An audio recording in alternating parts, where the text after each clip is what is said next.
sorry, that was rude. Do I have your consent to air I don't want to be that comic that starts, without consent. We've all seen how that goes. You win a Grammy. Welcome to the world-famous Comedy Store. Are you ready for sets from the main room? All the way from Detroit Rock City, give it up for Sandy Danto.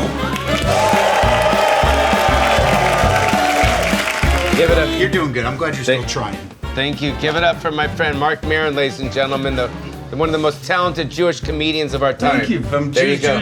Jews. We'll continue. All right. Well, anyways, you guys, welcome to Sets from the Main Room. We got beautiful Sandy Danto. That was my friend Mark Maron, or as the French like to say, Marc Maron. And Sandy, you're from the suburbs of Michigan. I'm from the suburbs of Detroit. Oh, Detroit, sorry. My parents' generation grew up in the city, and then they got too afraid of black people, so they moved to the suburbs. Wow. Yeah. And you do a perfect Chris Farley impression. Here we go, guys. I don't know if you're going to want to hear that, because it gets real loud. Yeah. Here he is, ladies and gentlemen, Sandy Danto. Thank you. This is where the locals come. Where are my locals at? That's a lot of enthusiasm. How did the locals have more energy than the people visiting? Usually in LA, when you're killing, this is how locals laugh at a joke.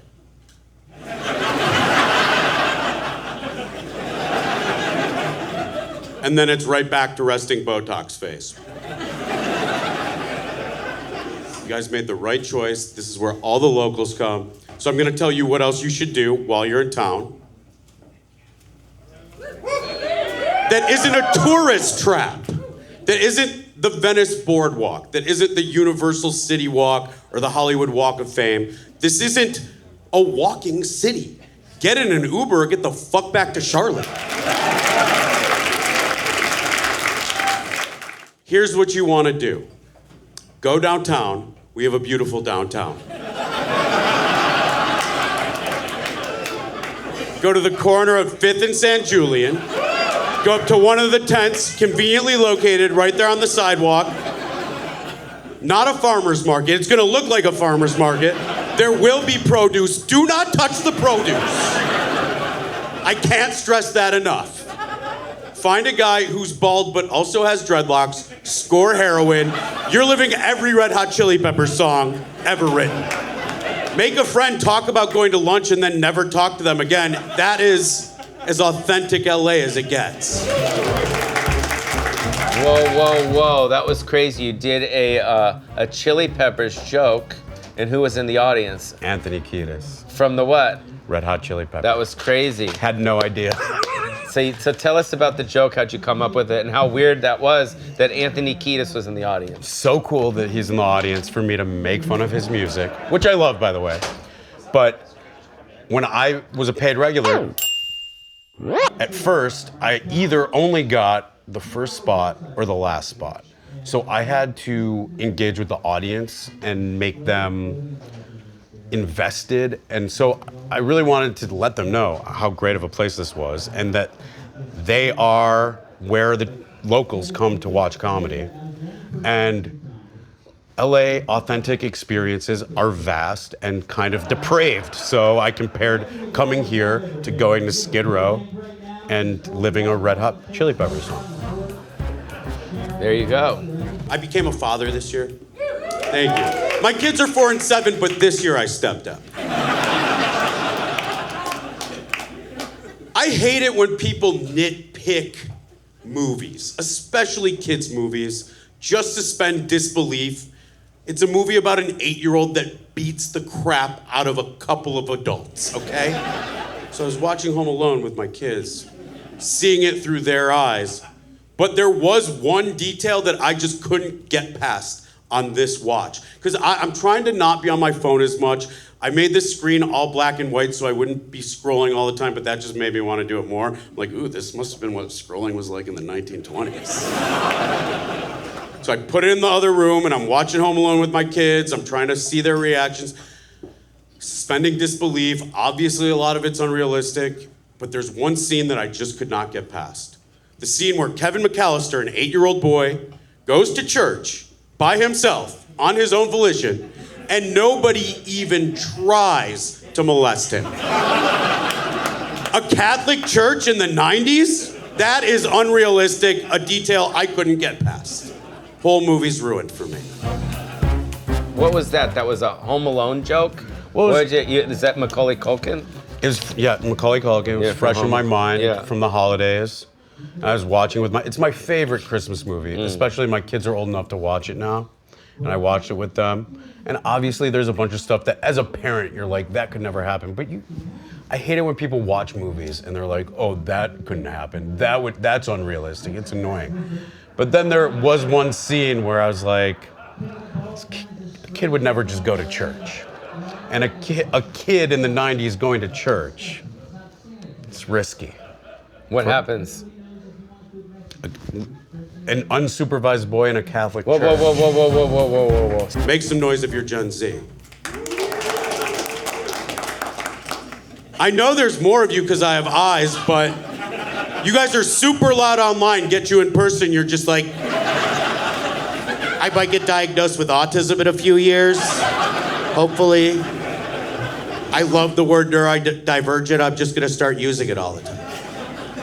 You guys are passionate and motivated, but you don't know shit. I saw a TikTok from a 20-year-old dude. His handle was Film Nerd, and he's like, yo, I just saw this classic piece of cinema the other day that I'd never seen before, Forrest Gump. That shit slaps, let's go. Starring Chet Hanks' dad. That's Tom Hanks, you put respect on his name. Are there any baby boomers in here right now? I know there's more than just you two. You guys just can't make a whole lot of noise on account of your osteoarthritis. You ask boomers to make some noise, they're all like,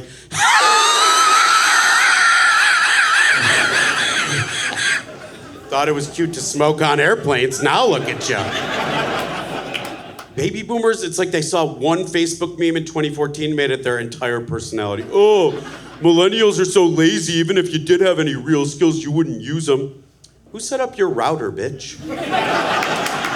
Better watch your mouth or I'll change your Wi-Fi password. Just changed your network name to pronouns. Who's triggered now? The economy sucks because of millennials. All the Hooters have gone out of business. We all have free porn and air fryers now. Who needs a Hooters restaurant?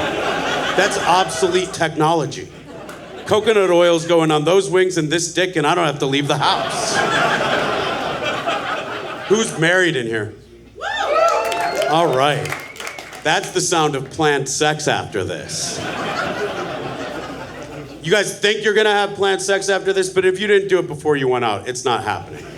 Too much can happen between now and when you get home. You're gonna get home, you're gonna be taking your fake eyelashes out in the mirror, fellas, and you're gonna be like, so, we doing this? And she's gonna be like, you fell asleep in the Uber, and I'm still so full, but we can, though. Can we? Could you be less enthusiastic about it? Can I hump your dead fish body while you're scrolling on Instagram? You know what's my kink? If you scroll past my last post on Instagram and not like it while I'm having sex with you. It would be a great opportunity for you to show me that link that you meant to show me 2 days ago on Wayfair.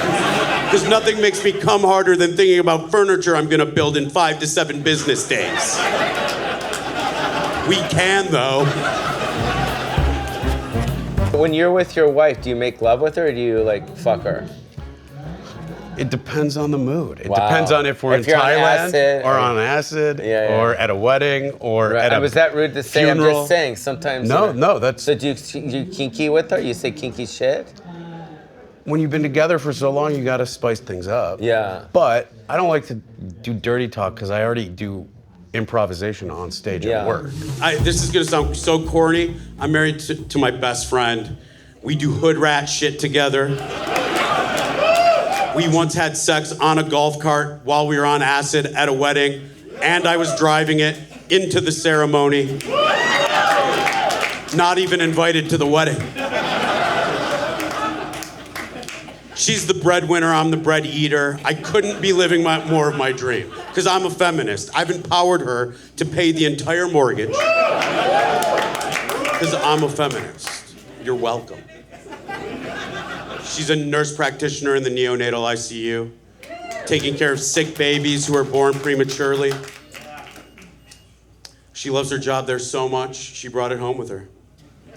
She married a sick baby who comes prematurely. Thank you, that's right.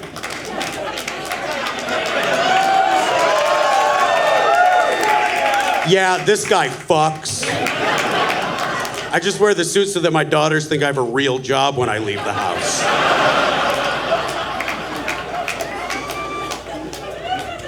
I gotta go do some backyard wrestling. Thank you, guys.